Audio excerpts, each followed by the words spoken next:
Okay, fellow moms out there, I know sometimes it can be rough and tiring, and days are long, and sometimes you wake up at 8 o'clock in the morning and wish for bedtime. But I want to say this: be thankful for the season that you're in, and I'm going to show you something that I'm thankful for today, and that is games. Games are a blessing because, you know, a lot of times they end in chaos and they can be a little tedious sometimes, and you're like, when is this game gonna end? But if you stay in the moment and try to just stay in the place of enjoying your children, enjoying the game itself, and enjoying their little personalities, and being patient, not trying to rush it, and just be there with them, they will remember when you play a game with a kid and you do it on a regular basis. They will remember that when they're older, when they're looking back in their history and their time with you, they're going to remember mom spent time with me, dad spent time with me, we spent time together as a family playing these games. They're gonna remember this. So be thankful for these games, whatever age and stage you're at. I even now I have, instead of doing, well, we do with the board games with the kids, the teenagers as well, because it's still fun. We have fun, if you stand in the right place and not like be annoyed that you have to play a game, because a lot of people are. It's just a tedious, it's a task, it's a chore, because there are moments in it that are a little tedious. I remember a time, when the kids were little, I won't name names, all of them, where if they lost the game, there would be tears, there would be crying, and I'd be like, oh my gosh, and we'd even like gear up, like, oh, they're about to lose, and we'd warn them, and we'd be like, okay, and talk about sportsmanship, and how to how to lose well, and everybody can't win the game, but did you have fun, preparing them for the loss. The loss would come, so would the tears would still come, but even in that, there's a lesson in it. There's for them and us. That's for sure, right? But now, as the kids are older, some of them are older.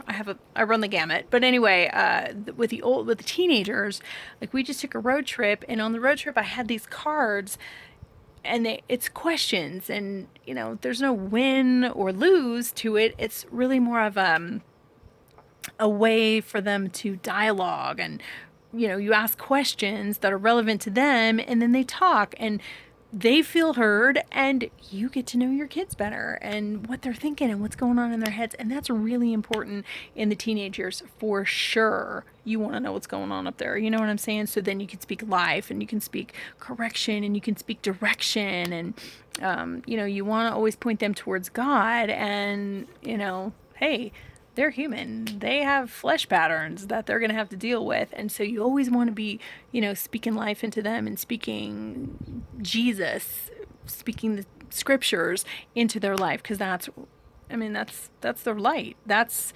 the, that's going to keep them stepping, to the left or stepping to the right. You want them always to stay in the Lord's will, of course. And not that things can happen, of course, but,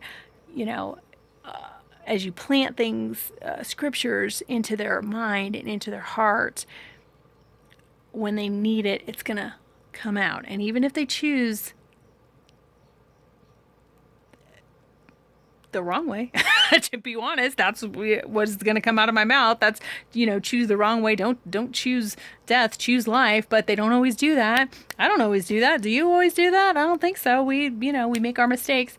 But as long as they're hearing it, and they know where to go back to, and they know where the grace is, and where the mercy is, and where the forgiveness is, to me, you've done your job as a parent. If you give them that peace where they can always, it's an anchor wherever, woo, the wind is blowing or the storm is raging, woo, that anchor is right there, on the Word of God. You can always go back to that.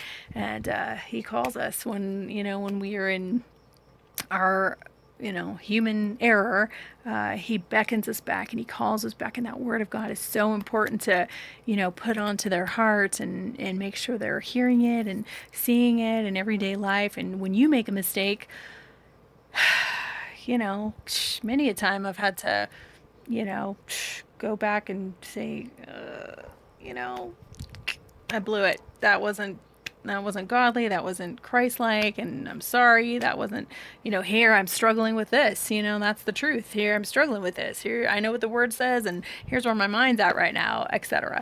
So anyway, so be thankful for games and spend time with your kids playing those board games. Super fun. It's a treat. God bless you. Mwah. Good night.